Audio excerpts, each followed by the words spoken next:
Good morning, Grace Church. Happy Wednesday.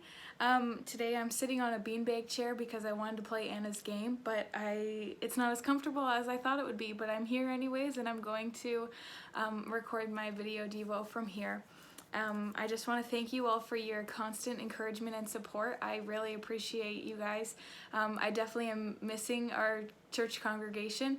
I miss leading worship for humans that I can see, and I definitely miss just worshiping together as a family. I know we still are, but it's definitely very difficult not having physical human bodies in the sanctuary. So I am very hopeful and very excited for the day when we can all be back together to worship together.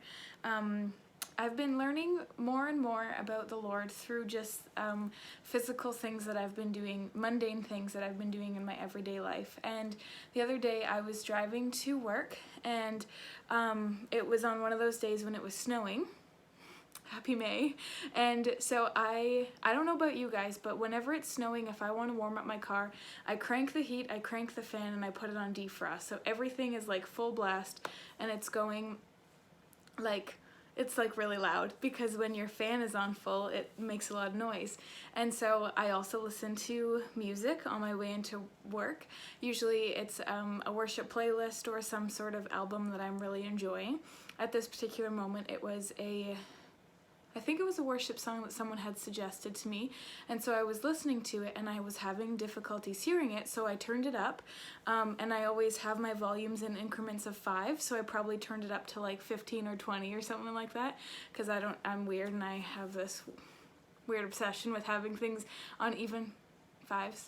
Yeah, anyways, so I was driving, and then eventually it was getting warm enough, and so I turned the fan down, and instantly it sounded like the radio was like blasting, like it sounded like it was super loud, and I was like, wow, how did I have it that high and my ears weren't hurting before? So then I turned it down, because of course to another increment of 5, but I turned it down, and then instantly in that moment I just felt like the Lord was trying to teach me something. So I feel like in this scenario, the fan acts as a distraction, and we are supposed to minimize our distractions in order to hear the Lord. So when we take away the distractions, it sounds like we can hear Him better, even though He's still speaking at the same volume and He's still speaking to us. It's just when we take away those distractions, or we minimize those distractions, we can actually hear Him better. And so in this case, the volume at first, the volume when I turned down the fan, it didn't actually get louder. It's just that I was able to hear it better because I removed the other noises. So I hope that makes sense. This is just what the Lord was teaching me in that moment. And I was just thinking of Psalms 27, which is one of my favorite Psalms. Verses 7 and 8 say this: "Hear, O Lord, when I cry aloud. Be gracious to me and answer me. You have said, seek my face, and my heart says to you, your face, Lord, do I seek." And so in this verse, it just talks about us desiring to seek the Lord and to just only desire His presence. And in verse 4, it also talks about, it says, one thing I have asked of the Lord, that will I seek after, that I may dwell in the house of the Lord all the days of my life, to gaze upon the beauty of the Lord and to inquire in His temple. So just the heart of this psalm is that we should be seeking His kingdom, seeking our future life in heaven, and just having that as our mindset, but also realizing that in order to hear from God, seeking Him and seeking His face is a vital part of that process. But I'm just always so encouraged, because when we have distractions, or when we have other things that are taking our time, the Lord is still trying to speak to us. Like, He is still constantly trying to teach us more about Him, to guide us more into His presence, or to shape us more into the likeness of His Son. And I think it's so beautiful that He never gives up pursuing us, and we just have to be obedient to remove those distractions, turn down the fan so that we can hear Him clearer, hear Him better, and just recognize that He loves us, and no matter what season we're in, no matter what time in our life we're going through, or whatever we're facing, He always wants to teach us more about Him, and He always wants us to just seek him, to just sit, to be still, to know that he is God, and just to rest in his presence and just desire him more and more.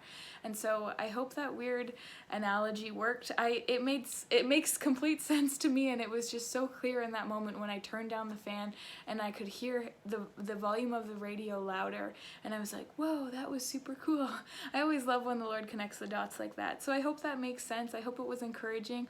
I just found that it was so eye-opening, and I've been really learning about removing distractions when I spend time with him, because it's when we remove those distractions, it's when we spend intentional time to listen to his voice, to listen to his spirit, to be sensitive to his spirit, that he actually teaches us and he actually allows us to hear him more clearly and to discern his voice better than we can with the distractions still going.